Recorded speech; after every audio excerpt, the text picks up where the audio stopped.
विनायक भारत में आपका स्वागत है। आइए बढ़ते हैं खबरों। अभिलाष पांडे, तरुण भानोट सहित अन्य दलों के प्रत्याशियों ने आज फॉर्म भरा। कुछ लोगों ने फॉर्म लिया। अशोक बाबा रावत के साथ गुरमीत सिंह की खास रिपोर्ट। इस तरीके से कॉन्फिडेंट हैं आप अपने जीत के लिए? सबसे पहले तो भारतीय जनता पार्टी के वरिष्ठ नेतृत्व का प्रदेश और हमारे जबलपुर के नेतृत्व के प्रति आभार व्यक्त करता हूँ। मां नर्मदा माई की कृपा से और जबलपुर संस्कार धानी में, और मैं आज आचार्य श्री विद्यासागर जी के चरणों में भी साष्टांग प्रणाम करता हूँ। मैं उन्हें अपने आदर्श के रूप से मानता हूँ। हम सारे लोग भारतीय जनता पार्टी के कार्यकर्ता के रूप से काम कर रहे थे, लेकिन पार्टी ने मुझे जो जिम्मेदारी दी है उस जिम्मेदारी में मुझे उत्तर मध्य विधानसभा से प्रत्याशी के रूप से भारतीय जनता पार्टी ने मुझे जो चुना है, उसके लिए मैं भारतीय जनता पार्टी के प्रति आभारी भी हूं।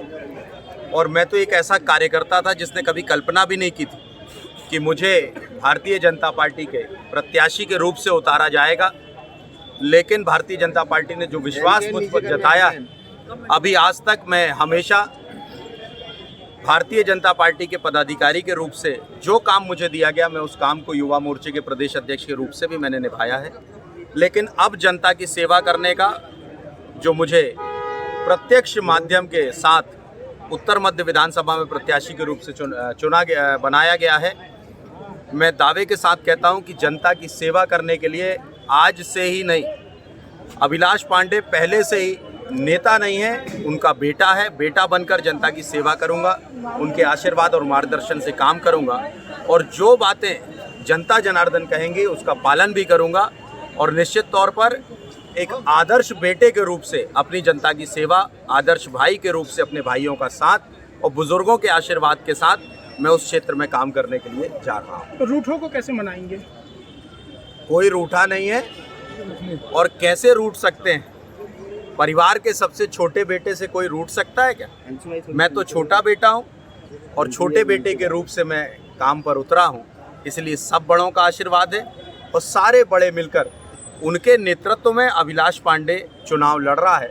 उनका मार्गदर्शन, उनकी रणनीति, और अभिलाष पांडे चुनाव के प्रत्याशी के रूप से उतरा है। लेकिन सारे वरिष्ठ एक साथ मिलकर भारतीय जनता पार्टी के जनता के आशीर्वाद के साथ चुनाव लड़ रहे हैं। मध्य क्षेत्र में पोस्टर लगाए गए हैं, बाहरी प्रत्याशी को वोट नहीं। अब वो पोस्टर किसके हैं आप देख लीजिए। उस पर कोई एफआईआर दर्ज करा रहे हैं क्या पोस्टर को लेकर के जो दर्ज लगाए गए हैं? नहीं तो किसके पोस्टर लगे हैं? बाहरी प्रत्याशी को लेकर के बोला तो अभी आगे का विरोध चल रहा था उस दिन। जी नहीं, आप जरा अच्छे से चिंतन करिए किसके बारे में वो पोस्टर लगे होंगे। मुझे लगता है कि इस विषय की हालांकि मुझे जानकारी नहीं है, लेकिन हो सकता है किसी और पार्टी का अंतरकलह है उसके अंदर दिखाई दे रहा हो। माता जी का आशीर्वाद लेकर और जबलपुर पश्चिम विधानसभा क्षेत्र की समस्त जनता का आशीर्वाद लेकर मैंने अपना नामांकन भरा, और हमें पूरा विश्वास है कि एक बार पुनः उनको मिलती है तो वो अपना वोट दे देती है। इससे बड़ा अपमान जबलपुर पश्चिम विधानसभा क्षेत्र की जनता का कुछ हो नहीं सकता। मैं उनसे उम्मीद करता हूँ कि आप 20 साल से लगातार जबलपुर क्षेत्र के सांसद रहे, अपने इस बयान को वापस लें और उस क्षेत्र की जनता से, हमारे परिवार की जनता से, क्योंकि वो पश्चिम विधानसभा क्षेत्र हमारा परिवार है, इससे आप माफ़ी मांगें। ये कहना कि जनता बिकाऊ है, लोग बिकाऊ है, लोकतंत्र में इससे बड़ा कोई अपमान कोई जनप्रतिनिधि जनता का नहीं कर सकता। फॉर्म भरे गए हैं, अभी तो उनने भी नामांकन दाखिल किया है।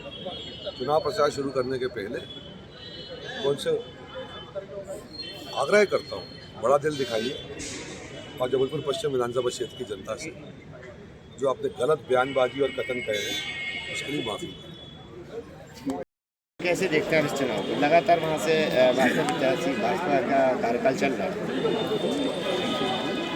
आशीर्वाद से धन्यवाद।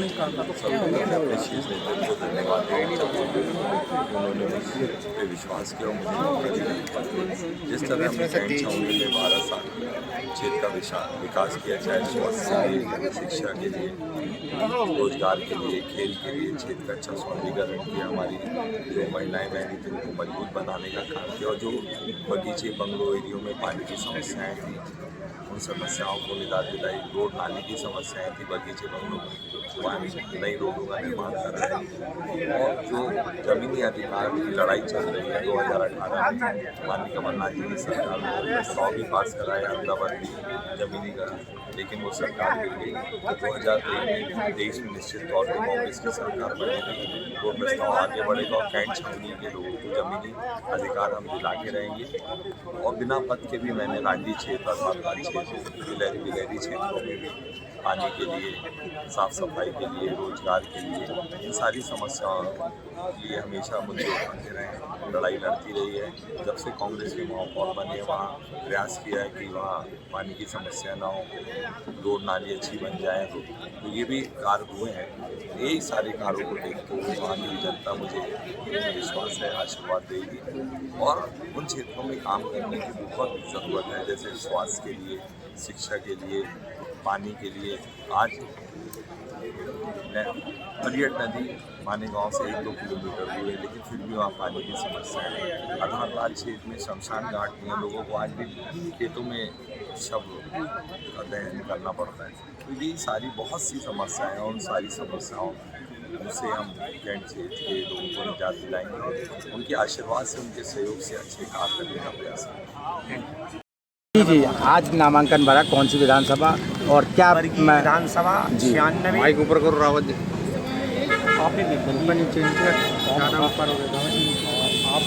क्या कार्य योजना बनाई है आगामी चुनाव को लड़ने के लिए? आगामी चुनाव को लड़ने की हमारी ये है कि हमने चूँकि फील्ड में अध्ययन किया है, आज हमने देखा है कि चाहे मंडी हो, चाहे विद्युत मंडल हो, चाहे थाने हो, ये सब ठेके पे चल रहे हैं। हम सुचारू रूप से इन्हें चलाने का काम करेंगे। अधिकारी कर्मचारियों को फील्ड पर पहुंचाकर वहां समस्याएं हल कराने का हम काम करेंगे, ना कि आपसों में बैठक कर हल करवाने का काम करेंगे। इन मुद्दों को लेकर मैं जनता जनार्दन के बीच में जाने का काम करूँगा। अभी तक आपको क्या क्या चुनौतियाँ समझ में आई हैं? अभी तक हमें चुनौतियाँ कांग्रेस दल से हर प्रलोभन देने का काम किए हैं।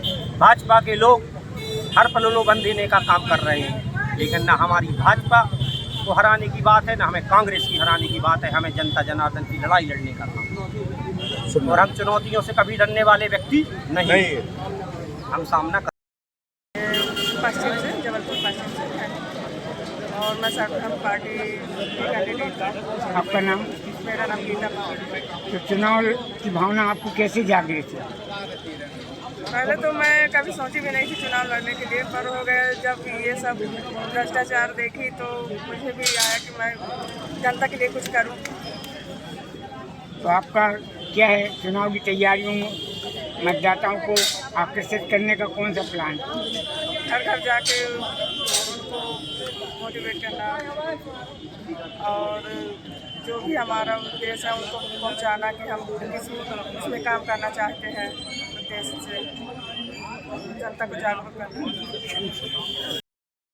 जानना चाहते हैं आप किस क्षेत्र से आप प्रत्याशी हैं? आपने फार्म कहाँ का क्या किया? 98 जबलपुर उत्तर मध्य सर्वदल पार्टी के प्रत्याशी।